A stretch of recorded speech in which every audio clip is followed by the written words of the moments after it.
saudara yang dikasihi dalam Tuhan kita Yesus Kristus. Salam. Salam. Soda mole. Oh itu. Biasa kami di Rote sapaannya soda mole. Dan balasannya itu soda mole neo kita bahasa sama dengan salam ya. Bapak Mama saudara yang terkasih dalam Tuhan kita Yesus Kristus. Hari ini Sinode Gemit mengajak kita di bulan lingkungan hidup yang minggu kedua kita diajak berefleksi dari pertama Praktik Raja pasal 21 ayat 1 hingga ayatnya yang ke-16. Dan saudara-saudara, dalam hidup ini ketidakadilan sosial bukan lagi menjadi hal yang asing bagi kita. Ketidakadilan pada umumnya disebabkan oleh keinginan untuk memiliki sesuatu yang lebih dari orang lain, disertai dengan cara-cara yang mengabaikan hak orang lain. Dan ketika itu terjadi, maka di sanalah soal ketidakadilan juga terjadi. Dari berbagai macam ketidakadilan yang terjadi di tengah-tengah masyarakat, kita bisa menyebutkan salah satunya tentang persoalan perebutan tanah. Itu salah satu fakta ketidakadilan yang terjadi. Persoalan tentang kepemilikan tanah sering terjadi baik melalui proses yang benar, jual beli, tetapi juga melalui proses perebutan tanah penggusuran oleh orang-orang yang berkuasa atau orang-orang yang berduit.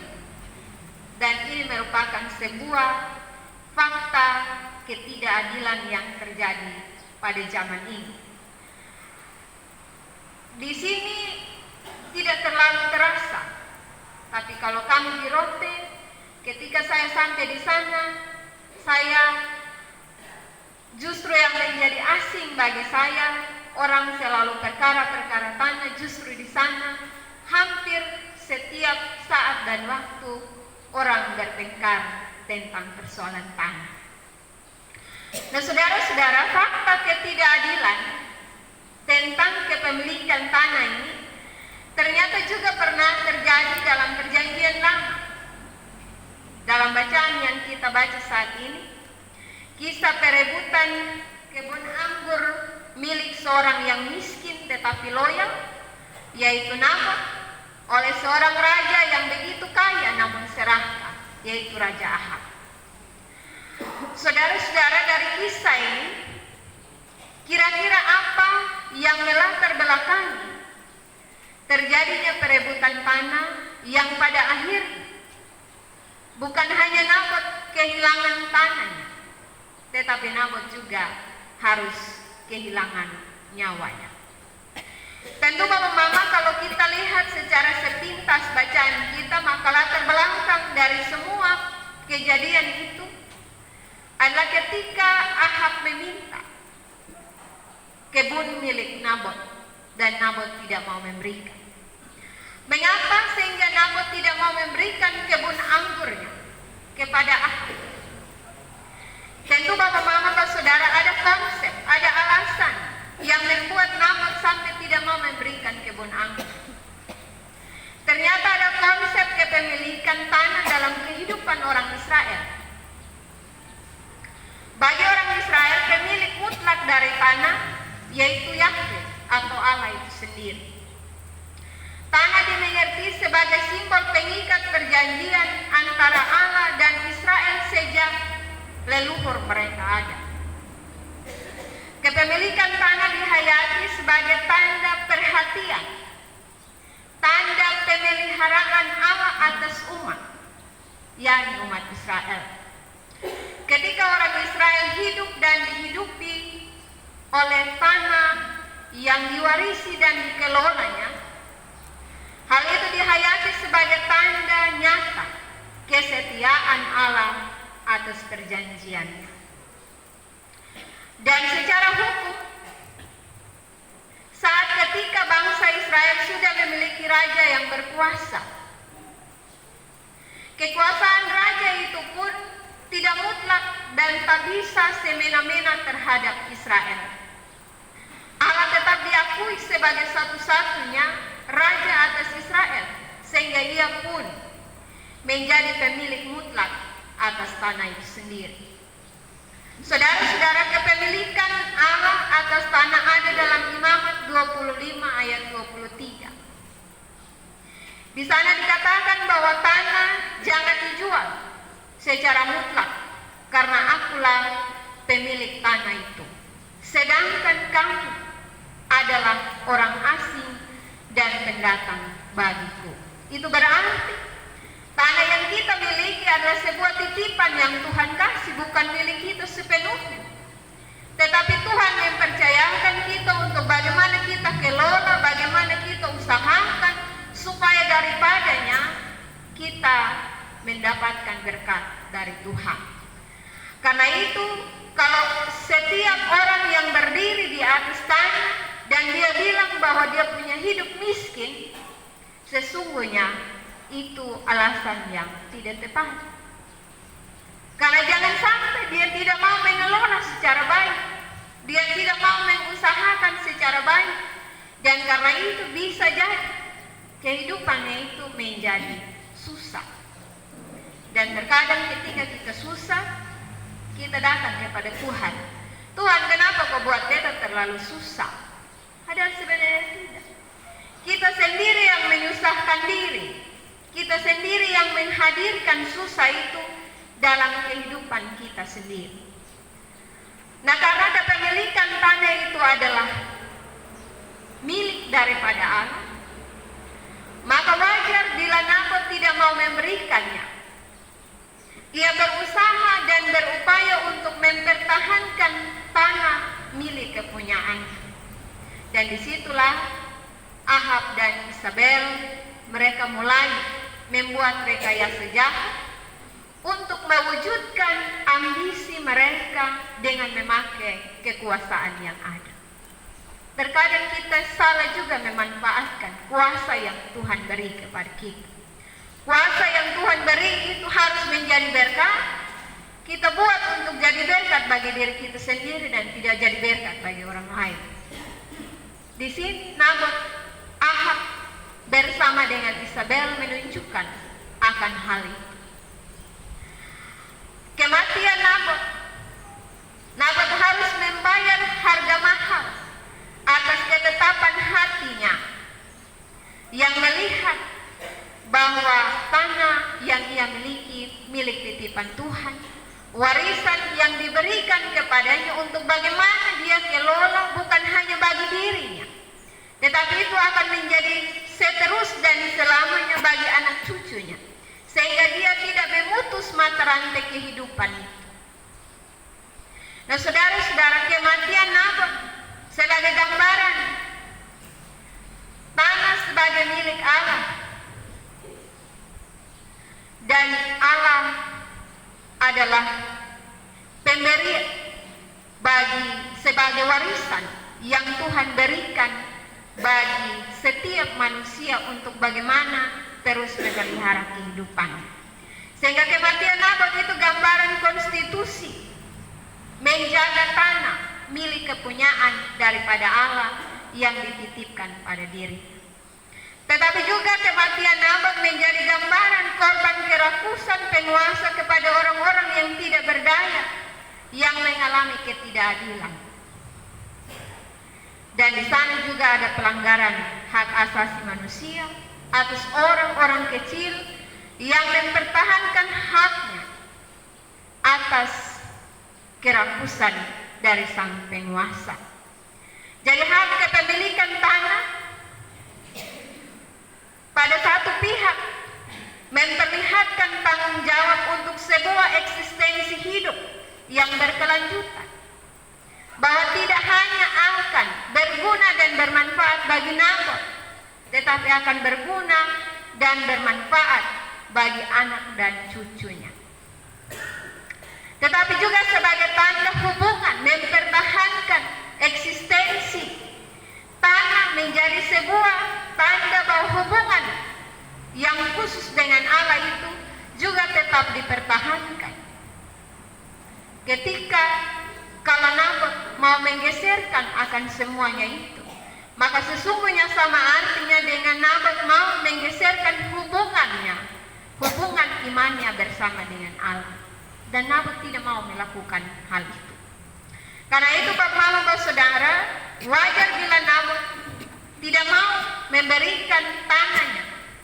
Dia berusaha untuk mempertahankan, dia berusaha untuk berupaya mempertahankan tanah milik kepunyaannya. Bapak Saudara, dari Nabot kita belajar bertanggung jawab atas setiap tanah yang kita miliki. Ingat bahwa tanah adalah anugerah daripada Allah kepada kita. Sekecil apapun tanah yang kita miliki, namun ketika kita kelola, kita usahakan dengan baik, maka di sana berkat Tuhan juga akan kita nikmati. Bukankah secara teologis tanah sebagai bentuk pemeliharaan Allah atas hidup kita?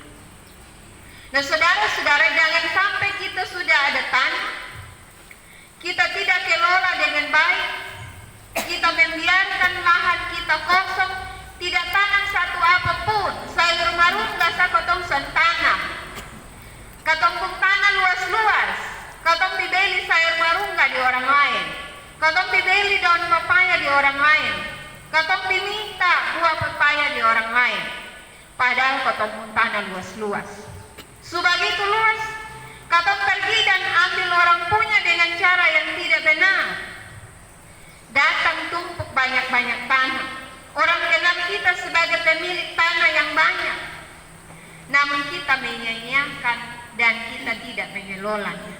Sesungguhnya Bapak Saudara, di sini kita berdosa terhadap Tuhan, berdosa karena keserakahan kita, tetapi juga berdosa karena tidak mengindahkan perintah Tuhan untuk mengusahakan dan mengelola bumi ini. Ketika Tuhan menempatkan manusia di Taman Eden, Dia tidak membiarkan manusia itu hidup menderita. Karena itu Dia tanam semua kasih manusia, dan Dia kasih pesan, usahakanlah dan kelolalah bumi ini. Itu berarti bahwa setiap kita, kalau kita mau mengusahakannya, mau mengelola tanah yang Tuhan percayakan kepada kita, maka tidak mungkin bahwa berkat Tuhan tidak datang pada kita. Berkat Tuhan pasti datang dalam kehidupan kita. Karena itu kalau kita tidak mengelolanya dengan baik, kita berdosa terhadap Tuhan karena kita tidak mengindahkan perintah Tuhan untuk mengelola dan mengusahakan bumi ini. Saudara-saudara, hal yang kedua, tanah dalam kehidupan orang Israel tidak bisa terimakan kepada orang lain yang bukan dari suku mereka, terlebih kepada orang lain di luar dari bangsa Israel. Bahkan dalam situasi mendesak sekalipun, orang hanya bisa menjualnya kepada saudara sesukunya. Nah saudara-saudara, di sini juga kembali kita diingatkan bahwa terkadang kebutuhan hidup kita yang sangat mendesak membuat kita tidak lagi mencari cara yang tepat untuk menyelesaikannya. Namun langkah yang cepat kita ambil adalah dengan menjual tanah. Akhirnya tanah-tanah kita yang di tempat yang strategis punya peluang ke depan, kita menjualnya dengan harga yang murah. Orang-orang pendatang ada di depan kita dan kita ada di belakang mereka. Bahkan bukan hanya kita ada di belakang, tapi jalan kaki kita untuk keluar ke jalan raya hampir-hampir orang kasih, karena sudah menjadi mereka punya milik. Kita berpikir bahwa kita bisa keluar dari persoalan, kita tanpa berpikir panjang bagaimana ke depannya. Kita tidak lagi berpikir tentang masa depan, namun kita hanya berpikir bagaimana keluar dari persoalan persoalan kehidupan. Tapi Bapak Mama dan Saudara, pertanyaannya, apakah benar kita akan keluar dari sana? Kalau kita melihat tanah dalam arti teologis, maka tadi dibilang bahwa tanah bentuk pemeliharaan Tuhan atas hidup kita. Kalau demikian, ketika kita jual tanah untuk keluar dari pergumulan hidup, sebenarnya tidak tepat. Karena itu sama dengan kita menjual kita punya hidup sendiri, maka hidup kita akan sengsara, hidup kita akan menderita. Dan karena itu seringkali saya juga mendengarkan bahasa seperti ini. Orang sering bilang bahwa kalau jual tanah untuk bilang hidup jadi baik, maka itu uang yang hasil penjualan tanah itu sia-sia. Karena mungkin secara teologis Tuhan bilang kasih tanah untuk memelihara ketemu hidup, tapi ketemu pergi untuk jual. Berarti sama dengan kita menjual kita pun hidup. Dan benar Bapak Mama dan Saudara, ketika kita menjual tanah, kita memutuskan mata rantai kehidupan dari anak-anak cucu yang kira mereka akan mengelola tanah itu untuk hidup. Nah, kalau kita jual semua, mereka datang mau hidup di mana lagi? Mereka mau kelola. Kita tidak bisa menjadi pewaris-pewaris yang menjadi berkat bagi anak-anak cucu kita. Jika demikian, Bapak Mama dan Saudara, itu berarti bahwa penderitaan atau kesusahan yang kita alami dalam hidup ini sebenarnya bukan datang dari Tuhan, tetapi kita sendiri yang menciptakan. Karena itu kalau susah jangan langsung to the point Tuhan yang kasih susah. Berdoa minta Tuhan kasih keluar dari susah, tapi minta juga Tuhan supaya bertobat dari kelakuan-kelakuan yang membuat kita susah. Saudara-saudara, kendati tanah milik Allah, tetapi tanah bukan hal yang melulu sakral. Tanah juga merupakan fakta sosial ekonomi yang diberikan oleh Allah agar dimiliki oleh setiap orang Israel, dan disitulah mereka hidup. Israel mempunyai tanah, hak atas tanah, tetapi hak milik tanah itu bersifat sosial, di mana hasil yang diperoleh dari tanah harus memberi manfaat bagi dirinya sendiri, bagi semua orang, sehingga tak ada satu orang pun yang lapar dan miskin di tanah yang diberikan oleh Allah. Dengan demikian, Bapak Mama dan Saudara, disinilah sesungguhnya tindakan Ahab tidak benar. Karena apa yang dia lakukan itu sebenarnya secara tidak langsung dia membuat Nabot mati secara perlahan-lahan. Dan kalau kita baca selanjutnya dari bacaan yang kita baca ini, di sana hukuman Allah terhadap Ahab dan Isabel atas sikap keserakahan mereka Tuhan lakukan. Kita bisa baca di ayat yang ke-19. Tuhan tidak menyetujui perbuatan mereka. Sikap serakah dari manusia tidak bisa dibenarkan oleh alasan apapun. Keserakahan akan berakhir dengan kesia-siaan. Ingat bahwa keserakahan bukan hanya merusak hubungan manusia dengan manusia, tetapi merusak hubungan kita dengan Tuhan, dan juga merusak hubungan kita dengan ciptaan alam, ciptaan Tuhan. Karena itu saudara-saudara, lewat kisah ini kita diajak untuk milikilah dan pakailah sebaik mungkin apa yang telah Allah percayakan kepada kita. Jangan saling mengingini dan juga jangan saling menguasai, tetapi kelola dan usahakanlah sebaik-baik mungkin. Ingat bahwa tanah dan alam yang dipercayakan pada kita perlu diusahakan seadil-adilnya bagi kepentingan semua orang. Semua yang tumbuh di atas tanah harus dikelola dengan hikmat dan akal budi yang baik, sehingga tidak merugikan siapapun dan juga tidak merugikan alam ciptaan Tuhan. Dan kita pun juga hidup menjadi berkat bukan hanya bagi diri kita, tetapi kita akan menjadi berkat bagi orang-orang yang ada di depan kita. Anak-anak cucu kita akan hidup dengan berkat karena kita mewarisi sebuah warisan yang baik. Kita tidak memutuskan mata rantai kehidupan itu, tetapi kita terus memelihara apa yang menjadi mandat Tuhan dalam kehidupan kita. Kiranya firman Tuhan memberkati kita. Amin.